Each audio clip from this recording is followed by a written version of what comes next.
కర్నూలు జిల్లా పత్తికొండ పరిసర గ్రామాల గర్భిణీ స్త్రీలకు ప్రతి నెల పౌష్టికాహార పంపిణీ కార్యక్రమాన్ని చేపట్టారు.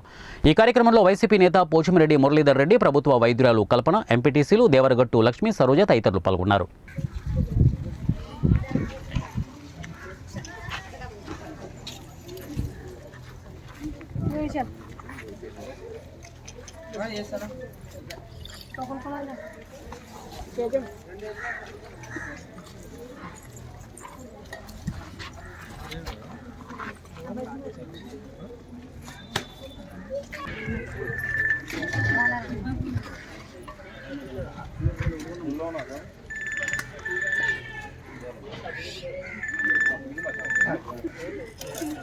రవి